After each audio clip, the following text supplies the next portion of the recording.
होती है और तब ज़्यादा होती है जब आपके अपने ही ये करते हैं। असल में डबल इंजन यही है, एक इंजन भ्रष्टाचार में है और दूसरा इंजन आपका अपराध में है। इनको रोकने की साजिश है, इसलिए आप लोग मौका दे करके दिखाइए। तेजस्वी का उम्र भले कच्चा है लेकिन जुबान कच्चा नहीं है।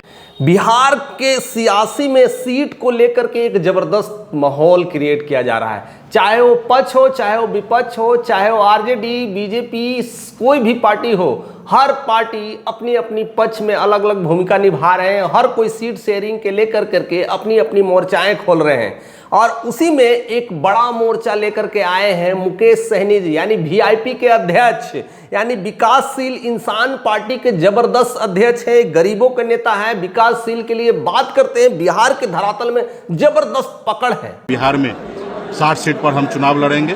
बाकी अब कहीं ना कहीं एनडीए के साथ मिलने की सुबुगाहट चल रही थी। कितने दिनों से लोग अभी कहीं ना कहीं इस उलझन में थे कि वह एनडीए के साथ लड़ेगी, लेकिन सीट शेयरिंग के मामले में उनको कहीं ना कहीं एनडीए के तरफ से सीट एकदम कम होता हुआ दिखाई दे रहा है, क्योंकि सारे लोग सीट के लेकर के बात करें। बीजेपी खुद 100 प्लस में है, जेडीयू खुद 100 प्लस में है, चिराग है, फिर उधर जीताराम मांझी है, सब तो ऑलरेडी सीट ले चुके हैं। तो हमें क्या मिलेगा?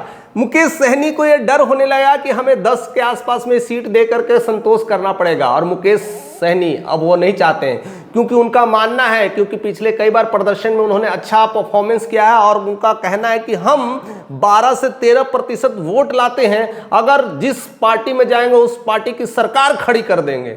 और ऐसा एक्सक्लूसिव दे करके उन्होंने मंच को एक जबरदस्त कहते चिंगारी दे दिया है। और उसी चिंगारी में लगता है कि इस बार बीजेपी जलने वाली है, क्योंकि 15 और 10 सीटों के लेकर के जिस तरह से वो सोचे थे कि मुकेश सहनी को देंगे, मुकेश सहनी ने अब इंडिया गठबंधन में अपना दावा लगा दिया है।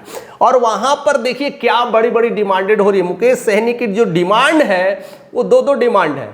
एक डिमांड अगर आप सुन ले तो शायद आप भी चकित रह जाएंगे, वो सबसे बड़ी डिमांड है, और वो डिमांड है डिप्टी सीएम को लेकर करके। हमारी सरकार बनने के बाद हमारी पार्टी की तरफ से deputy chief minister VIP party का होगा, तो कि हमें इंडिया गठबंधन में तभी आएंगे जब हमें डिप्टी सीएम का पद मिलेगा। और दूसरा जो डिमांड है कि 60 सीट पर हम चुनाव लड़ेंगे, बाकी का सीट कम से कम 60 प्लस सीट हमें चाहिए, क्योंकि जब हम इंडिया गठबंधन में काम करेंगे तो हमारा जो वोट परसेंटेज है 12 से 15% है। अगर वो हम वोट ले आएंगे तो सरकार हम तुरंत खड़े कर देंगे। और उधर जिस तरह से तेजस्वी यादव अपने परफॉर्मेंस दे रहे हैं, करीब मुख्यमंत्री जी को हम क्या बोले तो अचेत अवस्था में, लेकिन करीब वो भी 120-40 सीट पे जरूर लड़ेंगे, यानी 150 के आसपास तो वही लड़ेंगे। लेकिन हमें भी 60 चाहिए, क्योंकि वो अगर उतना लाएंगे तो हम उनके साथ सपोर्ट कर देंगे तो सरकार बन ही जाएगी। यानी डिप्टी सीएम भी हमारे ही दल से भी होना चाहिए। और हमारे दल से मतलब क्या है? कोई मतलब ही नहीं रख सकता है, यानी वो खुद अध्यक्ष है, यानी डिप्टी सीएम का पद उनके ही नाम होने वाला है। दोस्तों, अगर इंडिया गठबंधन जीत गई तो सीएम और डिप्टी सीएम का चेहरा ऑलरेडी खिल रहा है, दिख रहा है, लोगों के मानस पटल पे दिख रहा है। यानी तेजस्वी यादव सीएम बनेंगे और डिप्टी सीएम मुकेश सहनी बनेंगे। बाकी जो घटक दल हैं, या कांग्रेस हो या बाकी जो आगे के पार्टीज हैं, उनके साथ जितने लोग जुड़े हैं, उनको भी कुछ मंत्रिमंडल दिया जाएगा। और उसको लेकर के सहमति हो रही है, सहमति बनाने की कोशिश कर रही है। फिलहाल राहुल गांधी मानेंगे नहीं मानेंगे ये तो समय बतलाएगा, उनकी लोकप्रियता बतलाएगी। और सारा कुछ खेल अब एक अलग अलग सिलसिलेवार ऐसा बदल रहा है जिसको लेकर के तमाम पार्टियां एक दूसरे के साथ उलझ जा रही है। अब ऐसा नहीं है कि जिस तरह से बीजेपी में प्रॉब्लम आ रहा है एनडीए में नहीं आ रहा है, इंडिया में भी गठबंधन में प्रॉब्लम्स आ रहा है, क्योंकि इसमें एक और पशुपति पारसनाथ की भी एंट्री होने वाली है। ऑलरेडी 5-5, 6-6 दल एंट्री ले रहे हैं, और उसमें पशुपति पारस लेंगे तो वो उनको कितने सीट मिलेंगे, क्योंकि सीटों के मामले में उन्होंने कह दिया था कि बीजेपी हमारे साथ धोखा कर रही है, खास करके हमें दलित समझती है। इसलिए क्योंकि हमारी पार्टी दलित की पार्टी है, इसलिए एनडीए गठबंधन के लोगों ने हमारी पार्टी के साथ नाइंसाफी किया में आना चाहती है। अब इस मामले को लेकर के कहीं ना कहीं अब इंडिया गठबंधन में एक जबरदस्त जन सैलाब आ रहा है, यानी बहुत सारे लोग घुस रहे हैं। अब ऐसे में हर कोई डिमांड रखा किसकी वोट परसेंटेज ज्यादा है, और इसमें मुकेश सहनी का जो डिमांड है कई लोगों को लिए एक आश्चर्यजनक विषय बन चुका है।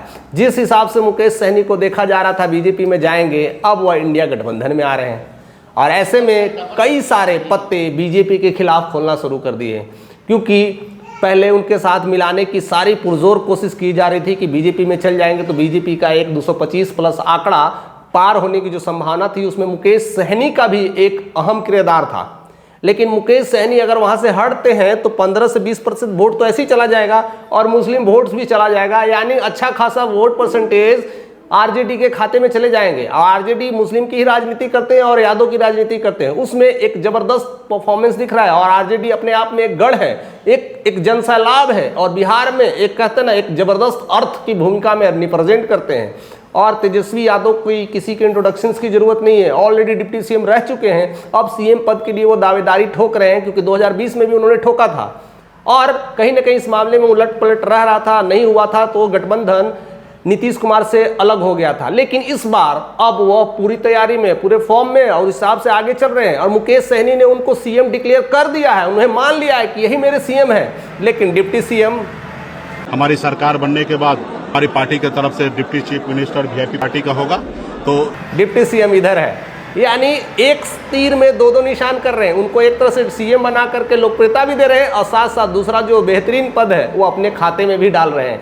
ऐसी स्थितियां में क्या करेगी लालू की सरकार, यानी आरजेडी क्या करेगी, यानी लालू यादव ही जो करेंगे, क्योंकि तेजस्वी यादव भी अब सोच रहे हैं कि ऐसी स्थितियों में किसको क्या करा जाए, क्या लड़ा जाए, किसके साथ क्या किया जाए, यानी पूंजी के हिसाब से किसको जिम्मेदारी दे, किसको पद के हिसाब से जिम्मेदारी दे। सरकार बनाने में सक्षम अगर कोई है तो ये साफ साफ कह रहे हैं कि अब मुकेश सहनी एक अहम भूमिका निभा रही है बिहार में। अब ऐसी स्थितियों में क्या क्या होने वाला है, किस तरह का षड्यंत्र खेलने वाला है, यानी एक इंडिया अलग षड्यंत्र में चल रही है, एनडीए एक अलग षड्यंत्र में चल रही है, सब कुछ खेल अब गंभीर होता हुआ जा रहा है और शायद 1-2 महीना यही सब न्यूज़ आपको ज़्यादा देखने को मिलने वाला है। कौन कैसे दल बदलू नेता है, ये सब कुछ 1 महीने के अंदर समझ में आने वाला है, क्योंकि कब कौन पार्टियां ज्वाइन कर ले, कब कौन छोड़ दे, कौन किसके साथ चले जाए, किसको कितना सीट मिल जाएगा, यह सब तमाम खेला तो चलेगा ही। उसके बाद असली होगा चुनावी मंच पर अपने आप को रिप्रेजेंट करना और अपने अपने पार्टियों को खड़ा करना। ये सारे खबरों के साथ ऐसे ही बने रहिए, क्योंकि बहुत कुछ खेला होने वाला है, बहुत कुछ जबरदस्त बिहार में एक्शन होने वाला है, इसलिए पूरे भारत की नजर अब बिहार पर पड़ चुकी है। तो देखते हैं क्या होता है। चैनल पर नए तो सब्सक्राइब करें, क्योंकि ऐसे सारे नोटिफिकेशन आप तक पहुंचने वाले हैं।